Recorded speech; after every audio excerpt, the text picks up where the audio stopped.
Good morning student, online class में आपका स्वागत है। हमने 20 चैप्टर तक जो है पढ़ लिया है, उसके क्वेश्चन आंसर और एक्सरसाइज मैंने आपको सेंड कर दी है। ठीक है, अब जो है आज हम नया चैप्टर शुरू कर रहे हैं 21। ठीक है, जिसका नाम है निराली दिवाली, अनोखी दिवाली। निराली यानी अनोखी दिवाली। ठीक है, मतलब हम नॉर्मली दिवाली मनाते हैं तो क्या करते हैं, पटाखे फोड़ते हैं। ठीक है, सबके घर मिलने जाते हैं, लाइट्स लगाते हैं, मिठाइयाँ खाते हैं। ठीक है, परंतु ये उस दिवाली से कुछ अलग दिवाली थी। ये जो है उस दिवाली से कुछ अलग दिवाली थी और उसी के बारे में इसमें बताया गया है। ठीक है, तो इसके कुछ शब्दार्थ याद दे रखे हैं, वो मैं आपको समझाना चाहती हूँ। जैसे मुश्किल, मुश्किल यानी कठिन। मुश्किल का मतलब क्या होता है? कठिन। जवाब का मतलब उत्तर, आंसर। ठीक है, आपत्ति का मतलब होता है ऐतराज करना। फिर घोषणा का मतलब होता है ऐलान करना। और कर्ज का मतलब होता है ऋण, ऋण यानी कर्जा। ठीक है, खामोशी का मतलब होता है सन्नाटा, एकदम शांति। ठीक है, शांत माहौल। फिर त्याग यानी छोड़ देना, किसी को भी छोड़ देना।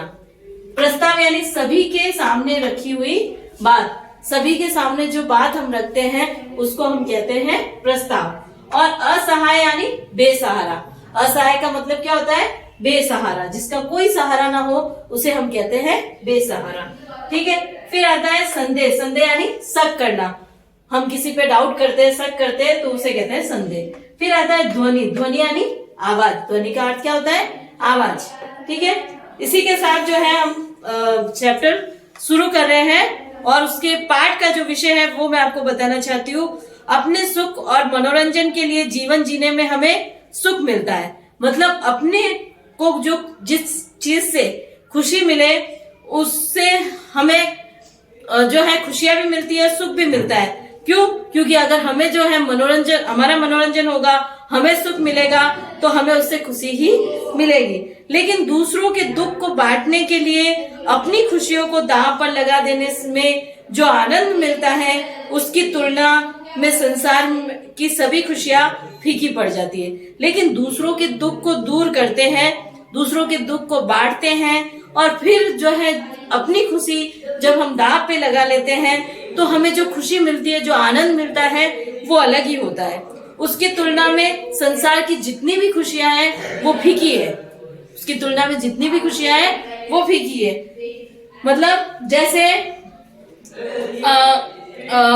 यहाँ इस चैप्टर में ये बताया था कि इस चैप्टर में यही बताया गया है कि एक औरत की बच्ची को इलाज के लिए पैसों की जरूरत थी। ठीक है, परंतु उसके पास पैसे नहीं थे तो सब बच्चों ने मिलकर अपने जो पटाखों के पैसे थे उनसे जो है, पटाखों के जो पैसे थे उनसे जो है उन पैसों को किसको दे दिया? उस लड़की की माँ को, ताकि उनकी कोई हेल्प हो सके, उनकी मदद हो सके और उस लड़की का इलाज अच्छे से हो सके।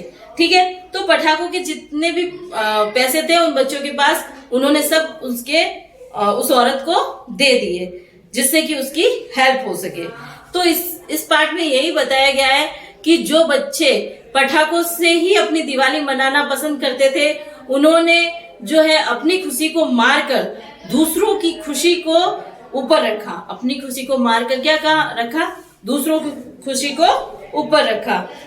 वह क्षण हमारे लिए एक यादगार क्षण बन जाता है। वो क्षण यानी वो पल अपने लिए क्या बन जाता है? एक यादगार पल बन जाता है। बच्चों में मदद और सेवा की भावना स्वाभाविक रूप से होती है। एक जो बच्चा होता है ना, उसमें मदद करने की भावना और सेवा करने की भावना स्वभाव से होती है। वो हमेशा यही चाहता है कि वो हेल्प करे दूसरों की। अगर उसे कुछ कह दे कि ये कर ले तो वो काम तुरंत कर लेता है। और इसी भाव के कारण विश्व में अनेक लोग महान भी कहलाए हैं। प्रस्तुत पाठ में बच्चों द्वारा ऐसा ही कदम उठाया गया है जो मैंने आपको आगे ही बता दिया है। पाठ की शुरुआत होती है, तुम क्यों रो रही हो चिन्नम्मा? आलोक ने पूछा। आलोक एक छोटा बच्चा है, लड़का है। उसने पूछा किससे? चिन्नम्मा। चिन्नम्मा जो एक औरत है। कुछ नहीं बाबा, कुछ नहीं। उसने क्या कहा कि बाबा, वो बच्चों को बोलती थी, बाबा यानी बच्चों को, छोटे बच्चों को बाबा कह के बुलाती थी। तो उसने कहा कि कुछ नहीं बाबा, कुछ नहीं। अपनी पुरानी साड़ी के छोर से अपनी आंखें पोंछते हुए चिन्नम्मा बोली, मतलब अपने साड़ी के पल्लू से अपने आंसू पोंछते हुए वह बोली। जब मम्मी आई तब चिन्नम्मा ने उन्हें अपनी परेशानी की वजह बताई। जब मेरी मम्मी, आलोक की मम्मी जब वहां आई तो चिन्नम्मा ने अपनी सारी कहानी, सारी परेशानी उनको बताई। फिर क्या बताया उसने? पटाखों की जिस फैक्ट्री में मेरे बच्चे काम करते हैं, पटाखों की जिस फैक्ट्री में मेरे बच्चे काम करते हैं उसमें विस्फोट हो गया, मतलब उसमें आग लग गई। अम्मा 7 बच्चे मर गए। उसने क्या कहा? अम्मा 7 बच्चे उसमें मर गए। अब वह जोर जोर से सिसकियां ले रही थी। सिसकियां ले रही मतलब जोर जोर से रो रही थी। मेरा लड़का तो बच गया लेकिन मेरी छोटी लड़की, वो कहते कहते रुक गई। मतलब मेरा लड़का तो बच गया लेकिन मेरी जो छोटी लड़की है वो जो है अस्पताल में भर्ती है, हॉस्पिटल में भर्ती है। बच तो गई लेकिन उसके हाथ बुरी तरह से जल गए। उसके हुआ तो कुछ नहीं लेकिन हाथ बुरी तरह से जल गए हैं। और जिन पटाखों को वह पैक कर रही थी वे उसके हाथों में ही फट गए। मतलब पटाखों की फैक्ट्री में काम करते थे तो फैक्ट्री में क्या करते थे? पटाखे पैक करने का काम वो बच्चे करते थे। तो वो पैक कर रही थी, वही पटाखे उसके हाथ में क्या हो गए? फट गए और उसके हाथ जल गए। आलोक चिन्नम्मा की लड़की को जानता था क्योंकि उसी का उम्र का था, इसलिए वो उसको जानता था। पिछले साल तक वह अपनी माँ के साथ रविवार को आया करती थी। अपनी माँ के साथ कहाँ आया करती थी? रविवार को यहाँ आया करती थी। फिर चिन्नम्मा जब गर्मियों में अपने गांव गई तो अपनी लड़की को साथ नहीं लाई और आलोक को याद आ रहा था कि मम्मी ने चिन्नम्मा को डांटा था, तुमने उसकी पढ़ाई क्यों छुड़वा दी? मतलब वो गरीब थी इसलिए लड़की को उसने पढ़ाया नहीं और कहाँ पर? पटाखों की फैक्ट्री में नौकरी करने के लिए, काम करने के लिए भेज दिया। चिन्नम्मा ने जवाब दिया, अम्मा हमने मकान की मरम्मत के वास्ते जो कर्ज लिया था वह चुकाना था। मतलब जो उसने कर्ज लिया था, जो कर्जा लिया था वो उसे चुकाना था, इसलिए उसने अपने बच्चों को काम पे लगा दिया। फैक्ट्री वाले अच्छे पैसे देते हैं, जो पटाखों की फैक्ट्री वाले थे वो अच्छा पैसा देते हैं, इसलिए उसने वहां पर उसे काम पे लगा दिया। गांव के बहुत सारे बच्चे वहां काम करते हैं और उसका भाई भी वहीं पर काम करता है। उसका भाई भी कहाँ पे काम करता है? वहीं पर काम करता है। वो उसकी देखभाल भी करता रहेगा। मतलब उसका बड़ा लड़का जो है वहाँ देखभाल भी करता रहेगा। इस समय वह कहाँ है? मम्मी ने पूछा। अस्पताल में। मम्मी ने क्या पूछा कि अब वो लड़की कहाँ पे है? तो चिन्नम्मा ने बोला कि वो हॉस्पिटल में है। डॉक्टरों ने कहा कि उसे बहुत महंगी महंगी दवाइयाँ लगेगी, मतलब महंगी महंगी दवाइयों की जरूरत पड़ेगी। मैं लोगों से और कितना पैसा उधार लूं? मतलब मैं तो गरीब हूँ और मेरे ऊपर इतना सारा कर्जा है और कितना कर्जा लूं? चिन्नम्मा एकदम असहाय लग रही थी। असहाय यानी बेसहारा लग रही थी, उसका कोई सहारा नहीं था। आलोक को लगा कि उसे उसकी मदद के लिए कुछ करना चाहिए। आलोक जो बच्चा था उसको ये लगा कि उसको उसकी मदद करनी चाहिए, मदद करने के लिए कुछ करना चाहिए।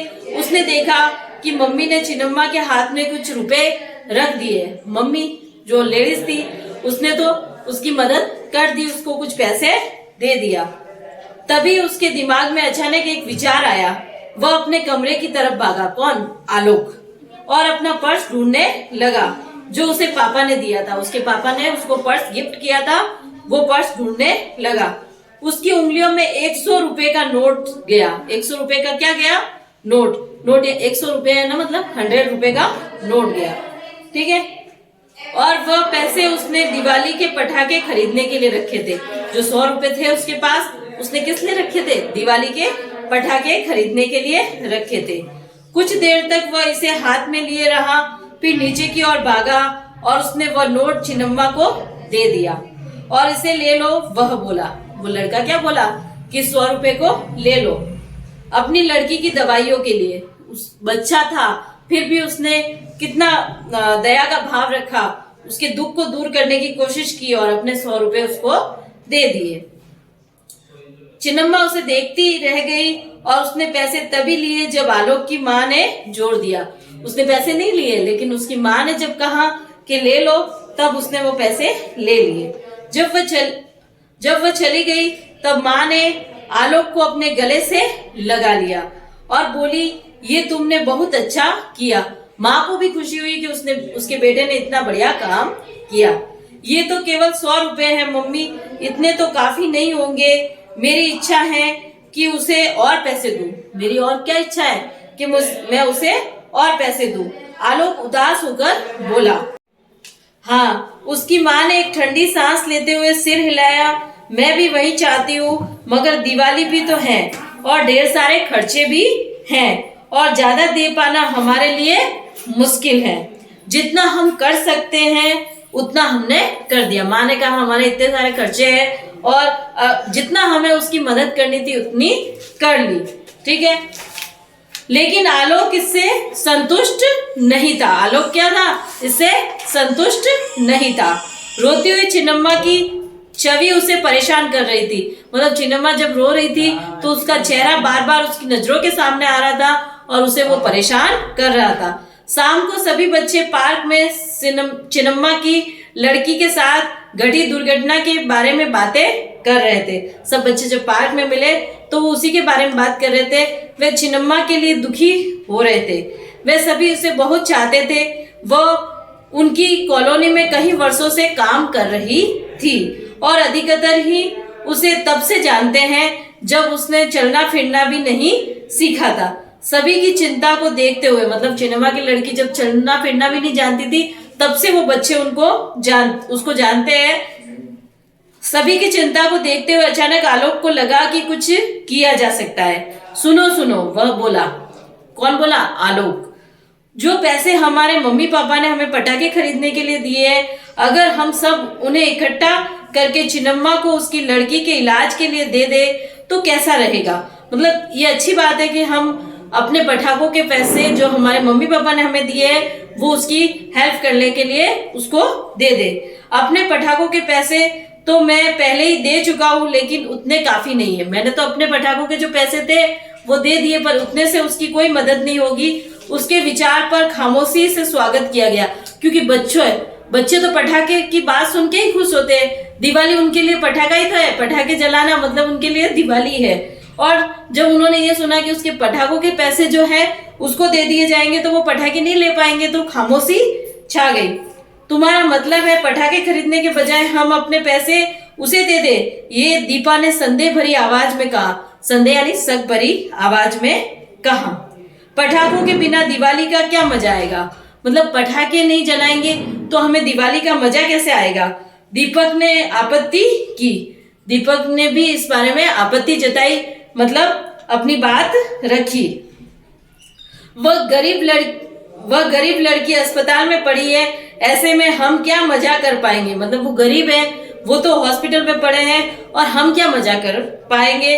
हम कौन सी दिवाली अच्छे से मना पाएंगे? और फिर पटाखों के अलावा दिवाली में और भी तो बहुत कुछ है। पटाखों के अलावा दिवाली में और बहुत कुछ होता है, आलोक ने जवाब दिया। आलोक का विचार बहुत ही अच्छा है, रोशन ने कहा। किसने कहा? रोशन ने। जो उनका एक और फ्रेंड था वो। सब लोग चुप हो गए। रोशन उनमें सबसे बड़ा जो था, मतलब सबसे बड़ा था उम्र में, इसलिए उसकी बात सुनकर सब चुप हो गए। सारे बच्चे प्राय वही करते थे जो वह कहता था। सभी बच्चे वही करते थे हमेशा जो रोशन कहता था। रोशन ने फिर कहा, चिन्नम्मा की लड़की के साथ जो भी हुआ उसके लिए हम भी तो कहीं ना कहीं दोषी है। मतलब हम भी इस बात के लिए दोषी है। वो कैसे भला? ज्योति परेशान होकर बोली। ज्योति एकदम परेशान हो गई कि भाई हम कैसे दोषी हो गए, हमारा इसमें क्या कसूर है? इस बात को ऐसे समझो, रोशन ने समझाया। रोशन ने कैसे समझाया? अगर कोई भी पटाखे न खरीदता तो पटाखों की फैक्ट्री की जरूरत ही न पड़ती। अगर हम पटाखे नहीं खरीदते तो पटाखों की फैक्ट्री नहीं होती, किसी के घायल होने का सवाल ही पैदा नहीं होता। मुझे तो पटाखे बहुत पसंद है। किसने कहा? चिराग ने। चिराग ने क्या कहा? कि मुझे तो भाई पटाखे बहुत पसंद है। और फिर वह ये भी तो सोचो कि चिन्नम्मा ने कितनी बार हमारी मदद की है। तुम ये तो सोचो कि चिन्नम्मा जो औरत है उसने हमारी कितनी मदद की है। रोशन अपनी बात पर अड़ा रहा, मतलब कि वो अपनी बात का पक्का था। उसने कहा कि अब हमें जो है अपने पटाखों के पैसे उसको देने ही हैं। हाँ, चिराग ने सहमति जताई, उसने भी हाँ कहा। पिछले साल जब मम्मी का ऑपरेशन हुआ तब वह आई थी और मेरे पास ही रुकी थी। मतलब चिन्नम्मा जब उसकी मम्मी का ऑपरेशन हुआ तो उस लड़के के पास आई, किसके पास, चिराग के पास, और उसके पास सोई थी, रुकी थी। और जब मैं स्कूल जा रही थी और एक कुत्ता मेरे पीछे पड़ गया तब वह अपनी परवाह किए बिना मुझे उससे बचाने के लिए दौड़ी चली आई थी। दीपा ने कहा। किसने कहा? दीपा ने। क्या हम उसके लिए इतना भी नहीं कर सकते? कुछ पटाखों का त्याग नहीं कर सकते? कुछ पटाखे छोड़ नहीं सकते? त्याग यानी छोड़ना। सबके विचार बदलते महसूस कर आलोक ने भी दबाव दिया। मतलब सबके विचार बदल गए कि हमें जो है किसकी मदद करनी चाहिए? चिन्नम्मा की। हाँ, फिर पटाखों से होता ही क्या है? सिर्फ प्रदूषण ही फैलता है। क्या फैलता है? प्रदूषण। या सड़कों पर कूड़ा करकट इकट्ठा हो जाता है। मतलब कितना कचरा होता है, आप पटाखे जलाते हो, सुबह देखते हो इतना सारा कचरा होता है। ज्योति ने समझाया। उसे ये प्रस्ताव पसंद आने का एक गुप्त कारण भी था, मतलब एक साइलेंट कारण भी था। क्या था? कि उसे पटाखों से डर लगता था। वो सबके सामने ये बात नहीं बताना चाहती थी। तो यही तय रहा।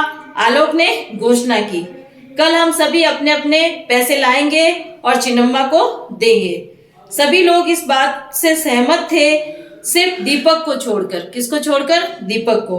वह किसी भी तरह से ये मानने को तैयार नहीं था कि बिना पटाखे के भी दिवाली मनाना संभव है। मतलब वो नहीं माना, उसको ये मंजूर नहीं था कि बिना पटाखों के दिवाली मनाई जाए। बाकी लोगों ने उस पर ध्यान न देने का निश्चय किया और अलग तरह की खुशी महसूस करते हुए घर चले गए। अगले दिन शाम को जब चिन्नम्मा पार्क से होकर अपने घर जा रही थी तभी बच्चों ने उसे बुलाया। रोशन उसके पास गया और अपने इकट्ठे किए हुए पैसे उसे देकर उससे कहने लगा। जो भी इकट्ठे किए थे पैसे उसको देकर कहने लगा, चिन्नम्मा ये 2000 रुपए हम सब ने इकट्ठे किए हैं, आप अपनी लड़की के इलाज के लिए इन्हें रख लो। मतलब अपनी लड़की के इलाज के लिए इन्हें रख लो। पहले तो चिन्नम्मा ने रुपए लेने से मना कर दिया। नहीं बाबा नहीं, मतलब वो बच्चों को बाबा ही बुलाती थी। नहीं, मैं आपके पैसे नहीं ले सकती, तुम बच्चों से मैं पैसे कैसे ले सकती हूँ। परंतु जब उन्होंने बहुत जोर दिया तो वो मान गई। मतलब बहुत कहने पर वो मान गई। पैसे लेते हुए उसने अपनी आंसू भरी आंखों से उन सभी की ओर देखा। भगवान तुम सबका भला करे। उसने क्या दुआ दी? भगवान तुम सबका भला करे। अपने घर की ओर जाने से पहले उसने भरे गले से कहा। भरे गले से मतलब आंसुओं से भरे हुए गले से कहा, दिवाली के दिन सभी परिवार पार्क में मिलजुल कर दिवाली मनाने के लिए इकट्ठा हुए और बच्चों ने चिन्नम्मा के लिए जो किया उसको सराहते हुए उनके बड़े बुजुर्गों ने एक समारोह आयोजित किया। उसको सराहते हुए मतलब उसकी प्रशंसा करते हुए बड़े बुजुर्गों ने एक समारोह आयोजित किया था। इसमें जादू का प्रोग्राम होना था। क्या होना था? जादू दिखा रहे थे। जादू का एक प्रोग्राम रखा गया जिसके लिए बच्चे बहुत ही खुश दिख रहे थे। बच्चों को तो जादू देखना अच्छा लगता है, तुम्हें भी अच्छा लगता है, तुम भी जादू की बात कहे तो खुश हो जाते हो। ठीक है। जब वे लोग जादू का प्रोग्राम शुरू होने का इंतजार कर रहे थे तभी अचानक ज्योति बोल पड़ी। कौन बोली? ज्योति। देखो चिन्नम्मा अपनी लड़की को लाई है, मतलब जिसका इलाज हॉस्पिटल में हो रहा था उसी लड़की को साथ में लेके आई है। उधर चिन्नम्मा की साड़ी के पीछे सचमुच एक छोटी सी लड़की खड़ी थी। वास्तव में एक छोटी सी लड़की खड़ी थी। उसके हाथों में पट्टियां बंधी हुई थी। क्यों पट्टियां बंधी थी उसके हाथों में? बैंडेज की हुई थी। क्यों? क्योंकि जो है उसके हाथ जल गए थे, लेकिन चेहरे पर मुस्कान तैर रही थी। मतलब हाथ जल गए थे, पट्टी बंधी हुई थी, फिर भी चेहरे पर एक मुस्कुराहट थी। बच्चे उसके चारों ओर एकत्र हो गए, मतलब इकट्ठे हो गए। अब कैसी है? अब ये कैसी है? उसने बच्चों ने क्या पूछा? अब ये कैसी है? अब काफी ठीक है, चिन्नम्मा ने जवाब दिया। अस्पताल से इसकी छुट्टी हो गई है। बच्चों तुम सबका बहुत बहुत धन्यवाद। सभी को आश्चर्यचकित करते हुए अचानक दीपक, आश्चर्यचकित का मतलब होता है सबको हैरान करते हुए, अचानक दीपक उस लड़की के पास आया और उसे एक प्यारी सी नई गुड़िया दे दी। मतलब वो दीपक जो ये चाहता था कि वो पटाखे फोड़े, पटाखे जलाए और पटाखों के पैसे उसको नहीं देगा। वो क्या लेके आया उस लड़की के लिए? एक नई गुड़िया। ये क्या है दीपक? रोशन ने पूछा। हम तो समझ रहे थे कि तुम अपने पटाखे छोड़ने में लगे होंगे। मेरा विचार बदल गया, दीपक झेपते हुए बोला। झेपने का मतलब होता है एक शर्मिंदा होता है ना, वैसे वो बोला। अकेले अकेले पटाखे छोड़ने में कोई मजा नहीं है। मतलब तुम सब तो इसकी हेल्प कर रहे थे, तुम सब पटाखे नहीं फोड़ रहे थे और मैं अकेला फोड़ता तो मुझे अच्छा नहीं लगा। चिन्नम्मा की लड़की ने अपनी नई गुड़िया की तारीफ की और उस रात ये तय कर पाना मुश्किल था कि सबसे ज्यादा चमक कहाँ है, चिन्नम्मा के चेहरे पे, बच्चों के खिले चेहरों पर, या उनके माता पिता की गर्व युक्त आंखों में। मतलब पता ही नहीं चल रहा था, इतनी चमक थी उस दिवाली में कि किसका चेहरा देखे, चिन्नम्मा का या बच्चों का खिला हुआ चेहरा, या माता पिता जो गर्व से भरी हुई आंखों से खुश थे, देख रहे थे। एक बात तय थी, जैसा कि बाद में जादूगर ने कहा भी था कि इस दिवाली पर समूची दिल्ली में इस कॉलोनी से ज्यादा रोशनी किसी और कॉलोनी में नहीं है। मतलब पूरी दिल्ली में जो दिवाली मनाई जा रही है वो सबसे ज्यादा इस कॉलोनी में रोशनी है, लाइट्स है। कॉलोनी में नहीं, मतलब दूसरी किसी कॉलोनी में इतनी लाइट्स नहीं है। कितना सच था ये कथन, कितनी सत्य बात थी ये। तो इसकी कवयित्री थी तिथि तवोरा, लेखिका थी तिथि तवोरा, जिसने इस पाठ की रचना की है। मैं आशा करती हूँ कि आपको ये चैप्टर अच्छे से समझ में आ गया होगा। इसके जितने भी क्वेश्चन आंसर और एक्सरसाइज है मैं आपको ग्रुप में सेंड कर दूंगी। और कोई परेशानी हो तो आप मुझे गूगल मीट पे पूछ लेना। Thank you.